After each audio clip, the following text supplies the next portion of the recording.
po ng Panginoon, yan po yung tinatawag na sineselebrate nating Pasko.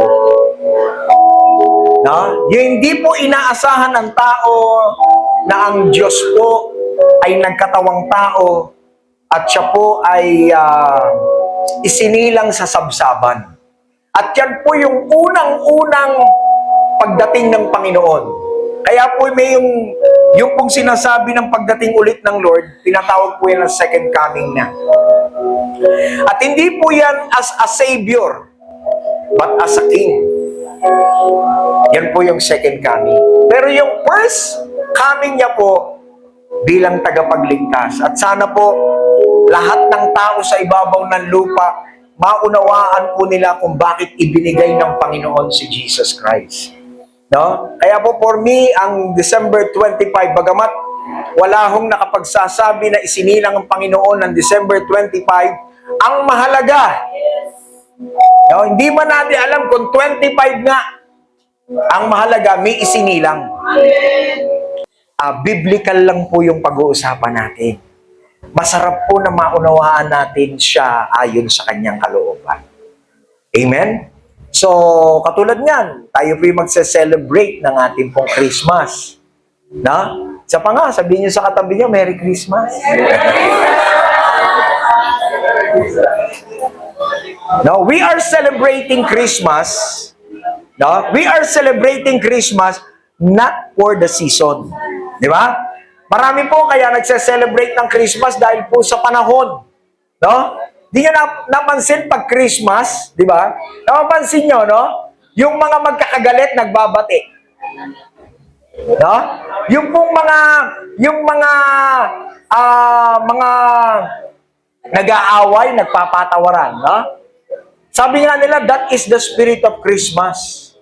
Kaya ako, hindi ko man alam yung perfectong date ng pinanganak si Christ. Pero as long na nakikita mo yung spirit of Christmas, no?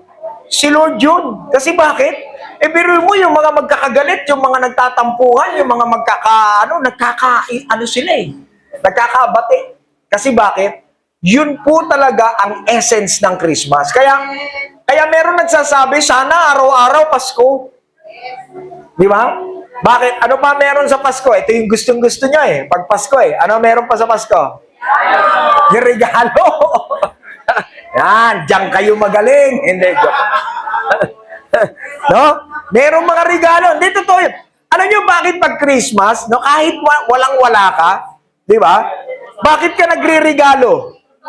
Kasi yun nga po yung spirit of Christmas. Bakit? Meron po kasing unang-unang nagbigay at yan ay walang iba kung hindi ang ating God the Father. At grabe po yung kanyang nirigalo.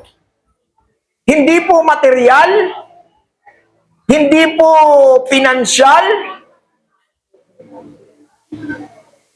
Ang binigay niya po yung kaisa-isa niyang anak. At akala natin, Pasko, ano lang, ito yung pinakamasayang araw dahil may mga regalo, no? Pero alam nyo, yun po'y bunga. Hello? Hello? Yung pong pagreregaluhan ninyo, pagbibigayan ninyo, yan po'y bunga lang ng totoong espiritu ng Christmas. Dahil mayroon po talagang nagbigay at yun po yung number 1. Alam nyo, sabi ho ng Bible, wala na tayong pag-asa. Sabi ng Bible, lahat tayo ay nagkasala. Wala hong matuwid. Sabi po ng Romans chapter 3, verse 6, walang matuwid sa atin ni isa. Kahit kami pong mga pastor, mga pare, mga ministro, lahat po tayo. Basta lumabas ka dito sa ibabaw ng lupa, ikaw at ako'y makasalanan. Kaya wala kang dapat ipagmalaki. Lahat tayo, pantay-pantay, dahil lahat tayo, hindi lang gawa sa putik, kundi lahat tayo'y makasalanan. Na ano? Na nangangailangan ng Savior. Hello? Pero pansinin niyo mo mga tao, masaya sila pag natutugon yung kanilang pinansyal na kailangan. Natutugon ang kanilang mga sakit at karamdaman. Tama naman po yun. Pero alam po ninyo, kung ikaw ay may sakit, kung ikaw ay may pangangailangan pinansyal, kung ikaw ay may problema, tingnan nyo, kung ano po yung sagot ng Panginoon. Sabi niya, for God so loved the world. John 3:16. For God so loved the world that He gave His only begotten Son. Nangangailangan ka ng pera, ang binigay niya, anak niya. Nangangailangan ka ng kagalingan, ang binigay niya, anak niya. Nangangailangan ka ng kapayapaan, ang binigay niya, anak niya. Mga kapatid, malinaw po ang sinasabi ng Bible. Kaya dito sa ating panahon ngayon, kaya tayo nag-celebrate, hindi po sa season, kundi sa dahilan o sa rason kung bakit binigay si Jesus Christ sa atin. Kaya pala siya binigay, mga kapatid, para ikaw at ako, no, matumbok yung pinakapangangailangan natin. Nakakita na kayo ng puno? No? Minsan makikita mo yung puno, ang laki-laki, may mga sanga, may mga bunga.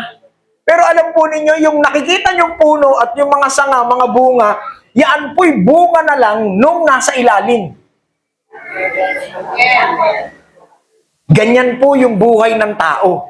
Alam mo bakit may problema tao? Bakit ang pamilya nagkakawasak-wasak, laging may mga sigalutan, bakit may ganito, may ganyan?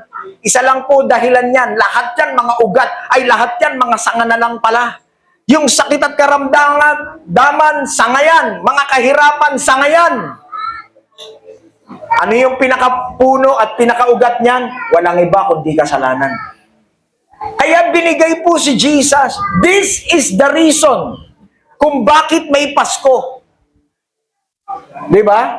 Ang una natin nasa isip ay, tutugunin ni Lord yung pangangailangan ko? No. Tingnan niyo po. May babasahin tayo from the Bible. Tingnan niyo po, iba ho ang kaisipan ng Diyos sa kaisipan natin. Bakit may Pasko? Kala natin, wow, no? Lahat po yung bunga lang. Tingnan niyo po. In Matthew chapter 1, verse 22. Mahaba po yan, pero verse 22 and 23, basahin po natin. From verse 22, nangyari nga ang lahat upang matupad ang sinasabi ng Panginoon sa magitan ng mga propeta. So yung palang kapanganakan ni Jesus ay prophecy. Pag sinabing prophecy, hula. Pag sinabing hula, matagal ng plano ng Diyos na darating ang panahon, ibibigay niya yung kaisa-isa niyang anak. Verse 23, sabi po, maglilihi ang isang birhen at magsisilang ng isang sanggol na lalaki. At tatawagin itong hindi Jesus, hindi Kristo ang sinabi po diyan. Ang sinabi diyan, maglilihi ang isang birhen, sino yun? Si Mary, at magsisilang siya ng isang sanggol na lalaki. At tatawagin itong Emmanuel. Emmanuel. Hindi Jesus. Di ba? Una, iniisip natin Jesus. Iniisip natin Christ. Kristo, Jesus. Pero sabi po rito, Emmanuel. Pangalan din po ni Jesus yun. Bakit? Kasi ang kahulugan nito ay kasama natin ang Diyos. Kaya pala Emmanuel. So, si Kristo ay tinawag ding Emmanuel. Bakit? Kasi ang kahulugan niyan, kasama natin ang Diyos. Parang ganito. Nung ibinigay niya si Jesus, pinauunawa niya sa tao na mula ngayon, hindi na ako magiging malayo sa inyo. Makakasama niyo ako dahil kay Kristo. Grabe.